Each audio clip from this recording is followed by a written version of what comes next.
Alright, so this is the Genesis Coupe return line. You can see I tried drilling a bulkhead once before. I didn't like that spot, so I plastic welded it.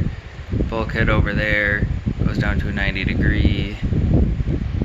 It's converted to a barb. I had some ear clamps that I put on that. I used some leftover PTFE straight tube to the radium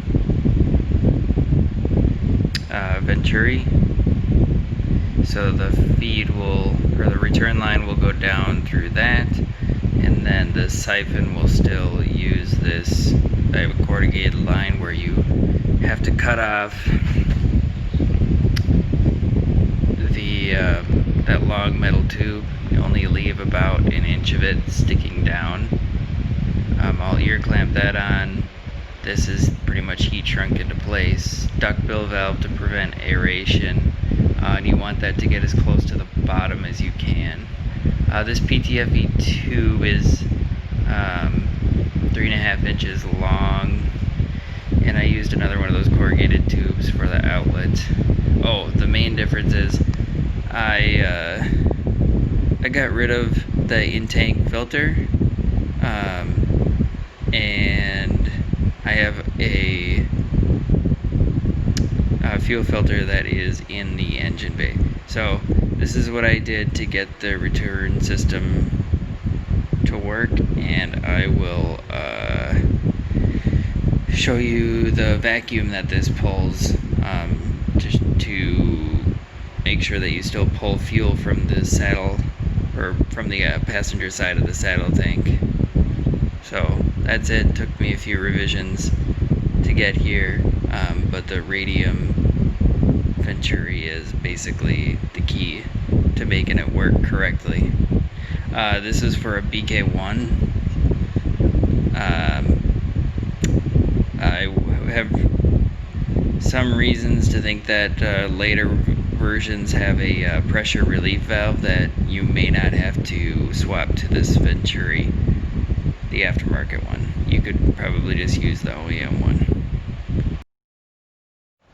I almost forgot. The other thing that I did was I cut out that wall that sits there that is normally where a little channel where the siphon that pulls fuel from the passenger side returns down to this small spot. You can see it next to that like reddish orange valve. I just trimmed it down as close as I could get to the bottom, and that's basically where the radium venturi is going to sit.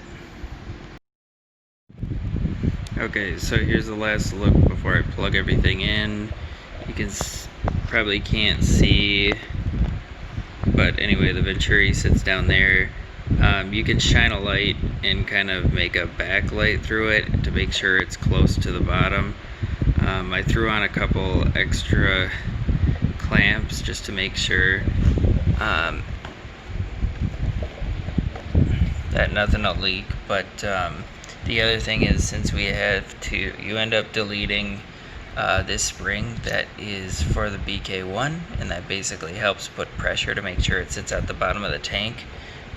So on this you can see you don't have much movement anymore, so you just want to make sure when you install this that it sits higher than the tank, and that when you bolt it down you get some downwards pressure.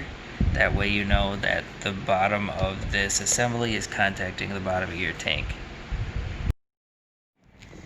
Okay, so I've got this gauge that's kind of set up just to show the venturi should pull vacuum because the pump runs at a constant voltage, and I have mine bypassed with a relay. So you can see to the crossover tube, I just have a tube put in place. So I'm going to prime the car and start it. Hopefully it gives a good idea of how this venturi is supposed to function. So that's priming. You can see it pulls a little bit.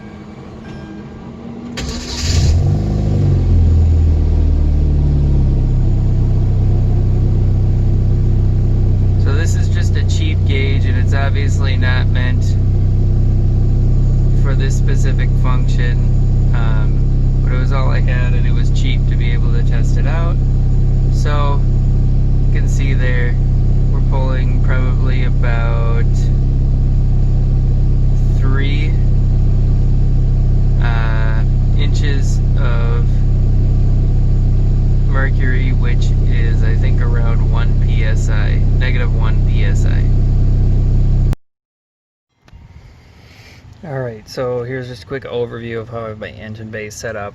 The stock feed line is over there. Like I mentioned before, I got rid of the intake filter, so I just have a, I think it's for like a Ford V8 fuel filter that is serviceable, just adapted to the ethanol sensor. These can go on the feed or the return side, but generally if you're flowing, I think less than 400 liters per hour, you're okay, and I'm not at that level yet.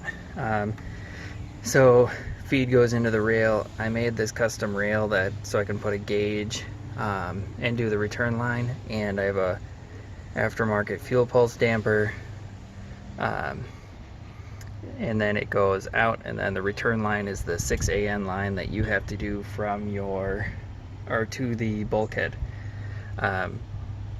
In order to keep fuel pressure relative to boost pressure, you got to run a boost reference line that'll allow the fuel pressure to rise at a 1-to-1 rate. And the fuel pulse damper is also boost reference, which will help minimize all those pulses coming from the fuel pump. Ignore these hoses. These are all getting converted to AM lines. So yeah, you don't have to make a custom rail like I did. You can use the OEM rail. I just thought this was a better solution to have the feed in one side instead of a center feed.